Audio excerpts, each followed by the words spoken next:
Alô, torcida do Coelhão, aqui é Marcos Santos, conhecido como Marcão do Castelo. E eu sou César Santos, do blog Decas Web, e nós somos os Santos Americanos.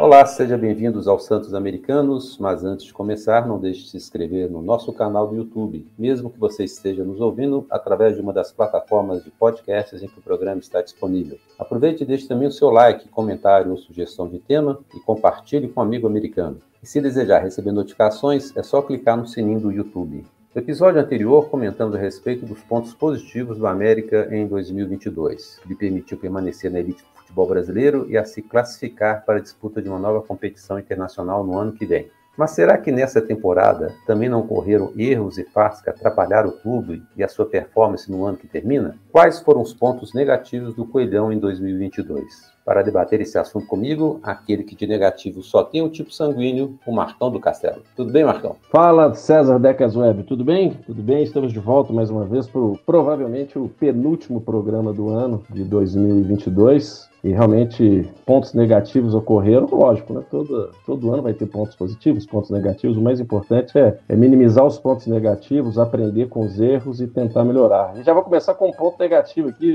César, fundamental de ser explorado, porque vários dos nossos ouvintes têm comentado nas mídias sociais e tive a oportunidade de encontrar com vários no último jogo contra o Atlético Goianiense, Independência, falando dos Santos Americanos e muitos deles falando do meu áudio. O meu áudio, infelizmente, tem sido um pouco deficitário, vamos dizer assim, em relação ao áudio do César. E pensando até, né, o Decas Web, a gente conversou muito ao longo dessa semana, e o objetivo dos Santos Americanos sempre foi oferecer um produto que fale a voz do torcedor do América, do jeito que a torcida do América gosta de ouvir, sem milindre, falando de coisas boas, falando de coisas ruins, mas sempre pensando no América e na torcida do América, principalmente. E ano que vem, provavelmente, nós teremos novidades e a gente quer entregar um produto, vamos dizer assim, de qualidade superior. A gente vai substituir o Decas Web, tô brincando. Criamos uma conta para que ajude o canal melhore as suas condições, vamos dizer assim, de áudio, para futuros projetos. Então, assim, quem se sentir à vontade de colaborar com qualquer valor que seja, o intuito vai ser sempre entregar um produto de melhor qualidade para cada torcedor do América, tá? Então, nós criamos um Pix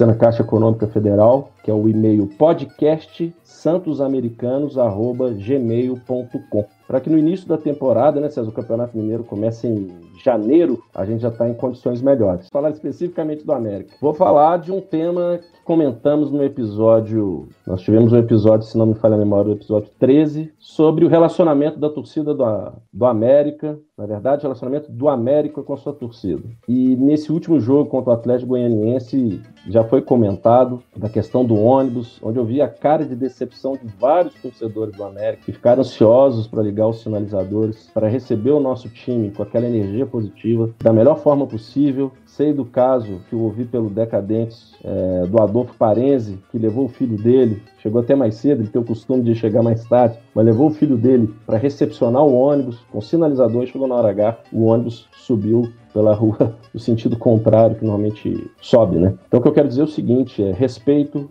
relacionamento, teve a questão das crianças, que a gente já falou de entrada no estádio, o acesso ao estádio muitas das vezes. Eu vejo isso como um ponto negativo e tem muito a melhorar. O América Futebol Clube é da torcida do América, independente se é onda verde ou não, se paga ingresso, se recebe cortesia ou não, mas é o cara que está ali e ama o clube, é um apaixonado pelo clube. E quando a gente fala de conquistar novos torcedores, passa um pouco disso de respeito do clube com a nossa torcida. E eu vi esse relacionamento muito arranhado nesse ano de 2022, numa campanha tão impactante, mais uma vez, o segundo ano consecutivo tão gloriosa, e o relacionamento do América com a torcida eu vi com um ponto muito negativo, César. Inclusive esse ponto negativo que você levantou tem muito a ver com o outro ponto que eu vou destacar agora, que é o público baixo do América durante todo o ano, mesmo na Libertadores. O GE fez um levantamento essa semana e nesse levantamento ficou demonstrado que o clube não ficou nem entre as 30 maiores médias de público em 2022. Foi ultrapassado, por exemplo, pela média de público Santa Cruz, do Vitória, do América de Natal, Criciúma, do Remo, Paysandu, ABC e Figueirense. Nenhum desses clubes que eu citei esteve nem na segunda divisão. Nós estamos falando de times de terceira divisão. O América, mesmo disputando uma Libertadores, o América foi ultrapassado por todos eles. E para vocês terem uma ideia, o Figueirense, que foi o último dessa lista dos 30 maiores médias de público, a média do Figueirense foi de 5.350 pagantes. Então, assim, não é um público extraordinário. Nós não estamos falando na casa de dezenas de milhares de pessoas, de torcedores. A média da América ficou muito abaixo e no ranking entre os clubes com maior arrecadação bruta na temporada, o América foi de novo superado por times, por exemplo, como Criciúma e Guarani. O América foi em 25º lugar e o América fez 34 jogos no ano, Libertadores inclusive, nós estamos falando só de jogos em casa, né? E o Criciúma e Guarani, com menos jogos, ultrapassaram o América. É triste a gente ver a evolução do clube esportivamente, né? Disputando torneios cada vez mais importantes, e a gente não vê da torcida a mesma assiduidade que deveria ter, a mesma frequência, né, não acompanhando a evolução do time dos campeonatos em que disputa. É lógico que a gente não está aqui criticando aqueles que vão ao campo, aqueles que vão ao estádio, faça sol, faça chuva, jogue no Rio, no Paraguai, seja onde for. Mas o público do América, a torcida do América, é um ponto negativo. Por mais que a gente critique aqueles que nos criticam, a gente precisa ter, sendo repetitivo, uma autocrítica, né, de entender que a nossa média está ridícula. O público do América está muito ruim. Tem muito a ver com esse relacionamento do clube com a torcida. Mas tem muito a ver também com uma certa, eu acho que nós até discutimos isso no episódio anterior, essa apatia, essa falta de envolvimento da torcida com o próprio time, essa comodidade em ficar em casa, assistir o jogo ou ficar só reclamando e tal. Então, para mim, é um outro ponto negativo, Marcão. Eu concordo com você e muito das situações que nós comentaremos aqui ao longo do programa já deve ter sido comentado em algum outro episódio nosso, por outros produtores de conteúdo, e isso que me incomoda, porque se os pontos negativos são recorrentes, alguma coisa está errada, é mais um ponto negativo, né? Porque é uma inércia de mudança. E média de público é um fato que a gente já questiona há algum tempo, a questão de relacionamento é outro fator. Então, quando os mais novos não sabem a questão do disco arranhado, né? Porque eles não sabem o que é LP, compacto, né? Você colocava uma agulha que ia e voltava e repetia o mesmo assunto. A gente repete os mesmos assuntos porque eles não se resolvem, né? Então, a questão da média de público é problemática, assim como um ponto negativo que eu vi esse ano foi uma definição e uma clareza de preço de ingressos no início da temporada. Aí você pode definir por competições, né? Competições, vamos pensar em Libertadores, o preço dos ingressos dos jogos são esses, mas no Campeonato Brasileiro, e aí conversando com o André Guimarães, mandar um grande abraço para ele, a gente estava conversando sobre política de preço de ingressos, e ele me lembrou a questão do Avaí, que no início do Campeonato Brasileiro ele definiu adversários por grupos, vamos dizer assim, grupo A, vamos pensar assim, Flamengo, que a gente sabe, Flamengo e Corinthians, que tem uma torcida enorme espalhada pelo Brasil, a gente sabe que sempre vai ter essa turma frequentando o nosso estádio. Então é definir questão de público rival e distância, né? Porque se a gente pensar os nossos adversários do Sudeste, a chance deles virem jogar aqui em maior número em Belo Horizonte é muito maior que pegar um clube do Rio Grande do Sul, por mais que Grêmio e Inter sempre vai ter também aqui em Belo Horizonte. Mas definir desde o início do ano times que fazem parte de um grupo A ou de um grupo B, grupo C, por exemplo, Goiás, Red Bull Bragantino, que a gente sabe que tem uma torcida difícil de ver aqui em Belo Horizonte, um preço mais barato. E esses outros times, um preço mais alto. O que eu estou querendo dizer é o seguinte, desde o início do campeonato já tem uma definição de preço de ingresso. Isso não aconteceu em 2022. Cada dia tem um preço diferente, inclusive em algumas situações quando foi criada uma discussão com alguns produtores de conteúdo no jogo contra o rival, na verdade nem foi contra o rival, foi contra o Botafogo, houve uma mudança de preço de ingresso de uma hora para outra, aonde quer liberar portão, sabe essas coisas que a gente tem que ter regra clara, gente, e muitas das vezes, o que o César falou aí da média de público, é porque as regras não são claras. Inclusive porque em 2023 subiram 4 times de torcidas grandes. E a tendência é que nos jogos que a gente for disputar na Independência, a gente vai ter agora um público pagante maior do adversário, né? O Avaí não tinha muita representatividade em Belo Horizonte, o Atlético Goianiense, o Juventude, né? Talvez até mesmo o Ceará, eram times que, quando jogaram em Belo Horizonte, deve ter levado um público muito pequeno. Mas times que subiram agora, por exemplo, o Vasco tem muito torcedor em Belo Horizonte, vai gerar um problema igual, semelhante ao que aconteceu esse ano com o Botafogo, por exemplo. Somente na forma que o Vasco está sendo montado, ou pelo menos imagina-se, né, o investimento que vai ser feito, os jogadores que estão demonstrando interesse. Então, a tendência é que o Vasco monte um time forte no ano que vem e a torcida vai no embalo do time. Então, nós vamos ter uma invasão aí de vascaínos, torcedores do Grêmio e tudo mais aí. Então, essa padronização de preço de ingresso de acordo com a categoria do adversário é fundamental. Não tem depois como a pessoa, o torcedor adversário, o nosso próprio torcedor, depois reclamar que não sabia que o preço era esse ou aquele. E isso, inclusive, fortalece o Onda Verde, porque quando você vê, faz as contas aí na ponta do lápis, você vê que vai ter um jogo contra o Flamengo e Vasco durante a semana, durante o mês, o preço do ingresso é R$200 cada um, R$200 cada um, você vai ver que você pagar R$50 no Onda Verde é um mamão com açúcar, é super barato, paga super a pena. O torcedor vai ter como mensurar isso. É preciso falar, César, eu sei que a gente vai falar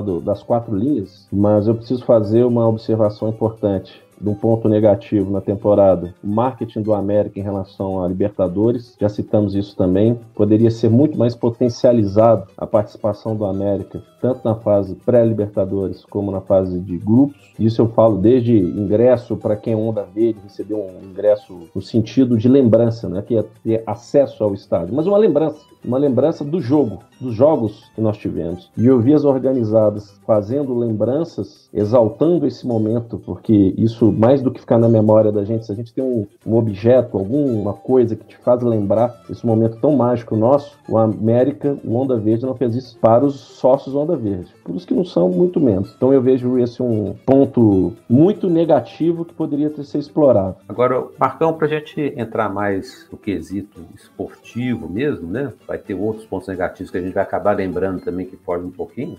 Eu acho que um dos pontos negativos do América foi a permanência do Marquinhos Santos, que montou esse planejamento maluco do América. A gente entende que teve esse fato aí da temporada de 2022 ficar muito compactada em virtude da Copa do Mundo, com esses vários torneios, inclusive as fases preliminares da Libertadores que a América participou, o trabalho ficou realmente muito complicado, né? Só que o América entrou de férias no ano passado, em 9 de dezembro, e fez um planejamento que eu diria que é maluco, porque a previsão era de que começasse o ano disputando o Campeonato Mineiro com jogadores da base, né? E o que a gente viu foi assim, uma miscelânea de jogadores. Eu peguei até o time aqui, a primeira escalação da América no Campeonato Mineiro, como é que deu para Caldense. O time foi dirigido, para vocês terem uma ideia, pelo Diogo Giacomini, que revezou com o Edson Borges, que era um auxiliar do Marquinhos Santos, e comprou o Marquinhos Santos. Os 3 dirigiram o América durante o Campeonato Mineiro. Então, planejamento maluco, porque enquanto ele treinava o chamado time da Libertadores, os outros 2 treinavam o time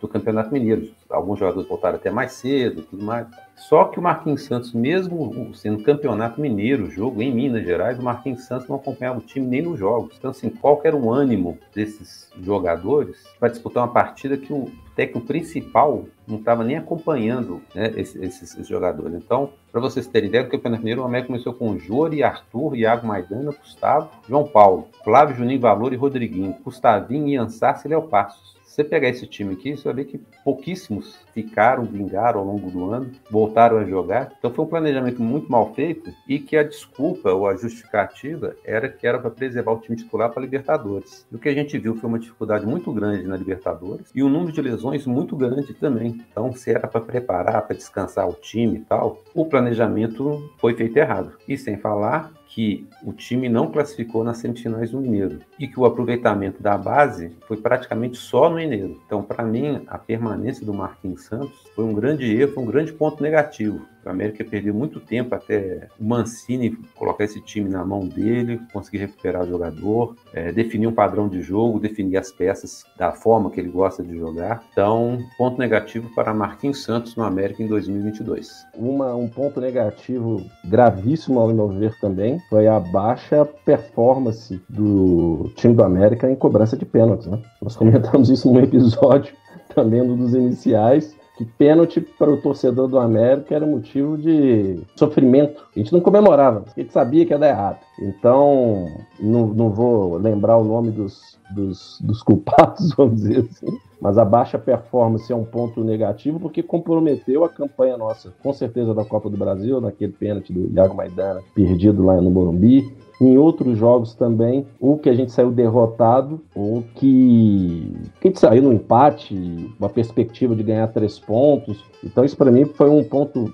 negativo. O outro é o poder de reação do América, ou mais do que o poder de reação, é levar os gols idiotas em finais de jogos. Nós presenciamos várias vezes o América com o jogo na mão, e não foi um jogo, não, foram vários jogos na mão, e que o América entregava o gol nos últimos minutos. Tem um jogo da Libertadores que a gente estava ganhando de 1-0, 2-1, nós levamos 2 gols em menos de 4 minutos, aquele banho de água fria, sendo que o time dominou o jogo. Então, não só a questão do poder de reação, né, de reverter alguns jogos, mas foi mais a levar gols idiotas em momentos que a gente não poderia levar. E talvez a falta, principalmente na questão da Libertadores, que é o juiz, ele comanda o jogo ali, vamos dizer, de uma maneira diferente, onde o América precisava um pouco mais de malandragem, não eram todas as faltas que eram marcadas e deixavam o jogo correr, o contato físico era muito maior, a gente pecou. Então eu vejo que isso também parte por uma falta de inexperiência em competição internacional. Lógico, foi a primeira vez que a gente disputou uma competição internacional. Mas nós levamos gols também em finais de jogos pelo Campeonato Brasileiro também. Então é um ponto que tem que ser ficar muito no radar, e deve estar, do Mancini, porque finais de jogos sempre é um sofrimento. Eu participo de grupo de WhatsApp que dá 30 minutos do segundo tempo, tem que acabar o jogo agora. A gente sabe que no final vai ser um sofrimento danado e não precisa ser assim. Isso aconteceu principalmente na Libertadores, foi quando a gente percebeu claramente que o Marquinhos Santos não estava dando conta de acertar o time. O América começou a levar gols nos finais das partidas de uma forma muito parecida, um desespero para tentar empatar. Às vezes o jogo estava empatado, ficou aquela pressão que tinha que ganhar porque estava jogando em casa, o time foi todo para frente, uma desorganização tática violenta. E no episódio anterior a gente comentou sobre os fatos positivos e eu falei que um deles tinha sido a disputa da Libertadores este ano. Só que esse era o lado positivo. Agora, o lado negativo, para mim, é o baixo resultado técnico do América, apesar de ter passado pelas 2 fases preliminares. A gente não gosta, mais uma vez, né, quando os comentaristas da mídia, né, falam mal do América, que o América fez uma campanha, parece a pior campanha entre os times brasileiros e tudo mais. A gente não gosta porque é a primeira Libertadores que a gente disputou e a gente sabe as dificuldades que o time enfrentou, inclusive com lesões, né? O América não tinha nem centroavante, tinha Paulinho Boy improvisado como centroavante, mas o resultado esportivo do América, embora tenha chegado à fase de grupo, a campanha eu achei um pouco abaixo do que eu pessoalmente esperava. Nós classificamos nas partidas preliminares aí, passamos sufoco para poder chegar até a fase de grupos, e não eram adversários tão difíceis assim, tanto que depois você vê as campanhas dos nossos adversários na fase de grupos, que também não foram muito longe na Libertadores. Foi bom, foi legal, foi bom a meta disputada Libertadores, ter conhecido como é que funciona, conhecido os adversários, ter se exposto, né, numa competição mundial, mas tecnicamente eu acho que o resultado foi muito ruim. Concordo com você, mas eu lembrei outro ponto negativo e que com a contusão e o pronunciamento do Departamento Médico do América me assustou em relação à contusão do Martinez, porque a questão do berrio já ficou com alguns hiatos ao longo dos anos que ele ficou aqui fazendo tratamento médico e a gente não sabia o que realmente estava acontecendo. Aí você pode chegar e falar, Marcão, mas o diagnóstico foi um diagnóstico complicado, um caso raro da medicina, de um fungo que atingiu o joelho. Tá, mas isso gerou dúvidas para a torcida. E quando gera dúvidas para a torcida, a gente começa a questionar o que está acontecendo. O Martinez, eles falaram que a recuperação ia ser rápida, que não sei, em 4 semanas ia estar voltando aos gramados e tudo. Depois falaram assim, não, é um caso cirúrgico. Eu fiquei sabendo que até hoje ele não fez a cirurgia. Peraí, tem alguma coisa errada. tem algum ponto negativo, porque a informação não está chegando da forma como deveria chegar. Não estou questionando o departamento médico do América, a equipe de medicina, a equipe de fisiologia. Eu não estou questionando isso. O que me preocupa é a informação não chegar rápida e transparente para a torcida. E aí a gente começa a questionar a capacidade dos profissionais. Estou falando os outros torcedores. Eu sei que alguns clubes preferem não divulgar a condição de jogador, justamente para não ficar essa celeuma, mas mais do que não divulgar, quando divulga, logo depois tem um outro diagnóstico. É um negócio muito louco, vocês me desculpem, mas isso para mim é um ponto negativo, certo? Inclusive pelo seguinte, a maioria das contusões do Martinez a gente já ficou sabendo através de uma entrevista do Wagner Mancini, que foi questionado, e aí ele falou que era um caso mais grave, e um dia ou 2 dias depois, Mário Eustáquio, se não me engano, né, teve que gravar uma entrevista explicando o que está acontecendo com o jogador. Inconclusiva a entrevista, inclusive. Eu vi a entrevista, como se eu não tivesse assistido a entrevista, ficou a mesma coisa. E esse caso veio se acumular, vamos dizer assim, a um outro que também ficou muito esquisito para o América, e foram as declarações do lateral Eduardo, que acusou o clube depois de ter ido para o esporte, que o América não ajudou no tratamento do tumor ósseo na região da tibia esquerda dele, e ele literalmente disse o seguinte, abre aspas, eu paguei minha cirurgia, eu quem corri atrás dos médicos, eu e meu empresário. O clube que eu estava não me deu suporte nenhum. Aí o América rebateu numa nota falando que acompanhou o tratamento cirúrgico e que se o atleta não tivesse a versão dada sobre os fatos, tomaria medidas judiciais. Me parece que acompanhar o tratamento cirúrgico é diferente de pagar cirurgia, é diferente de arrumar o médico. Acho que ficou muito ruim para o América, um caso que teve repercussão nacional, foi matéria, se não me engano, do Esporte Espetacular. Esse caso do Eduardo, que voltou a jogar, disputou o restante da temporada com o Esporte, e mais uma vez, assim como tinha acontecido com o Berrio também, quando o Berrio fez a cirurgia, alguém viu o Berrio no hospital, aí vazou a notícia que tinham visto o Berrio no Mater Dei fazendo a cirurgia, e aí que veio o departamento médico informar qual era o caso do Berrio. Então, assim, esse silêncio, essa omissão de informação não faz bem para ninguém, vai contra o clube, ao invés de ajudar, eventualmente, pelo fato de não anunciar um jogador, que um jogador não vai jogar a próxima partida, isso vai contra o clube, a imagem do clube fica arranhada. E aí nós estamos só aqui 3 casos, né? O Eduardo, o Berrio e o Martinez. Então, o América precisa ser mais transparente nesses casos de contusões, de lesões. O técnico do América, o Mancini, ele não pode ser o porta-voz para esse tipo de informação. Parte dele é questão técnica, tática, não é questão médica. E lembrei de um aqui, e talvez, César, você pode até ver a data aí pela sua pesquisa, para eu não cometer um equívoco, mas a morosidade na definição do diretor de futebol profissional do América, para mim, foi um ponto negativo em relação ao Fred Cascardo, porque o Dezé Sardes, que era o fantasminha, nem vou falar que é o fantasminha camarada, mas pouco se via, pouco ele falava, e depois que ele saiu, ficou um hiato grande para a definição de quem era o diretor do futebol profissional do América. E quando foi escolhido o nome, era um profissional do próprio clube. Será que precisaria tanto tempo para definir o nome de um diretor de futebol? Um cargo tão importante e estratégico dentro do clube, o elo entre o treinador e os gestores, para mim foi um ponto negativo a questão dessa morosidade na definição do diretor de futebol. E o interessante é que o Armando Desessartes, né, ele saiu do América para ser rebaixado no Ceará, né, para você ver como ele era ruim, né, podia ser bom em outras coisas, mas como diretor de futebol era realmente super omisso. Também era outro também que não aparecia, não dava entrevista, não explicava, não contratava, bem fraco. Mais um ponto negativo, né? No caso, nos pontos positivos, a gente fala que a gente tinha muito, mas nos negativos também a gente não fica muito atrás, não, né? Para mim, um dos pontos negativos foi a contratação, da forma que foi do Paulinho Boia. Paulinho Boia chegou ao América em março, vindo do Metalist, né, da Ucrânia, e assinou um contrato de 3 meses. Enquanto vários jogadores aí que vieram da Ucrânia, da Rússia, sei lá, de outros lugares, né, virtude da guerra Ucrânia-Rússia, teve jogador que assinou contrato até o final do ano, porque a temporada do Brasil não termina em junho, como foi o caso do Paulinho Boia. Então, o América, quando mais precisou do Paulinho Boia, ele jogou na Libertadores, se não me engano, ele fez umas 11 partidas pelo América nessa passagem dele, mas com 2 meses ele machucou. Quando ele estava se recuperando, ele foi embora. E o América passou o restante do ano sem mais uma opção de beirada, né? Ele acabou jogando mais com um centroavante na América, jogador de velocidade pela beirada. E o caso se agravou quando o Pedrinho foi embora, que foi o outro ponto negativo, né? Que se a venda pelo Bragantino do Pedrinho era uma coisa inevitável pelo valor que eles exigiram, o ponto foi negativo que a América perdeu 2 jogadores de lado, Paulinho Boy e o Pedrinho, e ficou como opção em boa parte do segundo turno, né? Só com o Mateuzinho e Everaldo, sendo que o Mateuzinho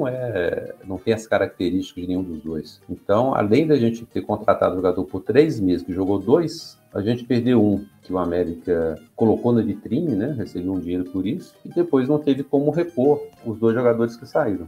E talvez nesse episódio nós não vamos citar muitos nomes como decepções ou como que deveriam sair do clube, que nós já comentamos quem deveria renovar o contrato ou não. Mas eu vou precisar citar como ponto negativo a forma como o Jailson saiu do América. E aí você pode falar, a culpa não foi do América. Perfeitamente, a culpa não foi do América. Mas a maneira como a situação foi conduzida talvez não tenha sido a melhor possível e poderia ter gerado um estresse e um clima muito ruim no vestiário, que às vezes era culpa do próprio Jailson. Mas esse fato, a maneira como ocorreu desse estresse, Jailson e Cavicchioli, é um ponto negativo para a temporada, tá? E vou destacar um ponto negativo de um jogador específico para mim, que veio com status de craque, que tinha jogado um grande campeonato brasileiro antes de uma contusão séria e que se mostrou, ao meu ver, um peladeiro. Não, nem vou falar da melhor qualidade, porque nem para peladeiro ele serve, que é o Índio Ramírez. O Índio Ramírez, para mim, foi o ponto negativo de contratação do América esse ano, porque eu esperava dele o que... Eu comprei o peixe, comprei da forma que me venderam. Se você falasse, mas o Patrick foi uma decepção também, não sei o que, o Patrick, eu já conheço o Patrick, eu já sei o que eu posso esperar do Patrick. Me surpreenderia se ele jogasse muita bola, fosse fenômeno, mas o Índio Ramírez veio com status de craque, jogador que tinha jogado muito bem no Bahia, que antes da contusão foi o maestro do time do Bahia. Chegou aqui, meus amigos, se não me falha a memória, fez 1 gol, partidas apagadas, mostrou-se desinteressado nos treinos, né? O César já comentou isso no episódio do Marquinhos Santos, que ele falava que a torcida pediu o Índio Ramírez. Por que o Índio Ramírez não joga? Porque nem no treino o cara mostrava vontade. Então, para mim, em termos de contratação do ano, o ponto negativo principal foi o Índio Ramírez, César. E esse caso do Jailson que você comentou, também quem foi apagar o incêndio foi o Mancini, né? Mais uma vez, o diretor de futebol foi omisso, o caso caiu na imprensa, o Jailson começou a reclamar na imprensa esportiva paulista, né, que ele tinha muito prestígio por lá, né, campeão pelo Palmeiras, e o América fingindo que não era com ele, que não tinha a ver com o ex-jogador dele. Aí depois o Cavicchioli foi falar também, e o América, mais uma vez, ficou esperando ver se o assunto esfriava. E aí o Mancini depois deu uma explicação que ele não tinha nenhuma responsabilidade, né, não deveria ser da responsabilidade dele explicar o que estava acontecendo, vários jogadores se manifestaram a favor de um, de outro, então mostrou ali que naquele momento o América não tinha um ambiente tão sadio assim, tão família, se bem que toda família tem briga. Então, assim, foi mais uma vez uma coisa ruim, né, que aconteceu, que estourou na mão do Mancini, né? Eu acho que talvez pelo fato do Mancini ser um cara muito tranquilo, normalmente muito tranquilo, né, ser um cara muito sincero, muito aberto e tal, ele foi conseguindo contornar situações desses caras, e também pela falta da imprensa estar presente nos treinamentos, né? Então ele só era apertado depois dos coletivos pós-jogo, e mesmo assim, quando o jogo é em Belo Horizonte, né? Porque a imprensa não acompanha o América para lugar nenhum, né? Então, ele teve que virar um porta-voz do clube sem receber para isso. Marcão, eu vou dar mais 2 pontos negativos aqui. Um rapidinho, é que nos pontos positivos eu elogiei que o América liberou e negociou jogadores que não eram aproveitados, como o tocado do Berrico, o Léo Passos, o Ian Sassi, o Eduardo, que eu citei agora, do Rodolfo. Mas como ponto negativo, eu devo citar que o América manteve no seu elenco com custos, evidentemente, jogadores que foram pouquíssimos aproveitados ao longo do ano, que deveria ter negociado, nem que fosse para liberar para um outro clube de graça, né? Que são os casos, para mim, do Flávio, que a torcida adora ele, do João Paulo, que a gente não vê o João Paulo jogando pelo menos uns 2, 3 meses, não lembro qual que é o último partido que o João Paulo jogou. Não sai nem foto do final de jogo no vestiário, ele tava saindo mais, que ele aparecia de vez em quando lá, país velho, E do Zé Ricardo, que quando chegou na metade do ano, né, citaram que ele estava assinando um pré-contrato com o Curitiba, e a partir daí simplesmente tiraram o Zé Ricardo não jogou mais, ele jogou acho que 5 minutos numa partida aí nessa reta final, e assim, não ajudou o jogador, parece até que puniu o jogador, porque não deixou de jogar, nem no América, nem no outro time. Então eram 3 jogadores, principalmente o Zé Ricardo e o João Paulo, que já estão há mais tempo, jogadores mais rodados, o Flávio é um jogador mais novo, que possivelmente deve ter até um salário razoável, e que ficaram no grupo e sem jogar. Assim como também um ponto negativo, o não aproveitamento desses jogadores todos que eu citei da base no início do ano, que depois foram devolvidos até para o sub-20. O Adson, o Arthur, o Carlos Alberto, o Rodriguinho, o Gustavinho. Quer dizer, lançou os jogadores no início do ano, fizeram um campeonato mineiro não muito bom, e na hora que o time estava redondinho, que podia começar a dar chance para esses meninos, né, irem se encaixando ao pouco e pegando experiência no time, eles simplesmente não foram aproveitados. Você quer falar alguma coisa a respeito, não? Não, eu só vou finalizar minha participação dizendo que aí não é vou dizer um ponto negativo, mas um fato negativo que minha memória resgatou aqui foram os jogos contra o nosso rival de Vespasiano e as brigas que ocorreram nas arquibancadas, principalmente no Campeonato Mineiro, com ingresso, cortesia caindo para torcedor rival que estava na nossa torcida, infiltrados. Então a gente sabe que isso parte muito da conduta dos infiltrados, mas também uma omissão da polícia ao redor ali, uma condução equivocada de direcionamento de torcedores rivais para Pitangui. A briga em si, nunca é bom em estádio ter briga. Então, principalmente contra o rival de Vespasiano, foram fatos lamentáveis, fatos negativos, onde a responsabilidade das consequências tem que ser compartilhada, né? O rival infiltrado, a cortesia de como chegou um torcedor infiltrado, na liberação de torcedores pela polícia ali no trânsito local, dos torcedores que perdem a cabeça. O conjunto da obra deu no que deu, em violência e má conduta dos torcedores. Da minha parte é isso, César. Ok, então vamos agradecer também aos santos ouvintes americanos, o Adolfo Parenzi, o Bruno Valverde, o Carlos Eduardo Rocha, o Diego Henrique, o Eduardo Coelhão, o Glauco Valério, Henrique Figueiredo, José Alves Aguiar, Lúcio Melo, Márcio Mansur, Nuno Harry, Paulo Mário, Sérgio Souza, Wagner Dias, o Wender Pinheiro da Cruz, que interagiram com a gente pelo YouTube e redes sociais, e também a todos aqueles que se inscreveram durante a semana em nosso canal, curtiram e deram likes para o nosso podcast. Se você quiser ter o seu nome citado no próximo programa, basta comentar ou sugerir algum tema no nosso canal do YouTube ou pelas redes sociais do @marcandocastelo, @decasweb ou pelos e-mails decasweb@outlook.com e o novíssimo podcast santosamericanos@gmail.com, que é o mesmo do Pix. Não deixe também de apresentar e indicar o nosso podcast para um outro torcedor que ainda não nos ouviu e não se esqueça de deixar o seu like assim que terminar a nossa participação. Para todos, muito obrigado. Em dezembro, nós vamos tirar um recesso, em virtude da Copa do Mundo, mas semana que vem a gente está de volta. Muito obrigado e até semana que vem. Aquele abraço! Santos Americanos.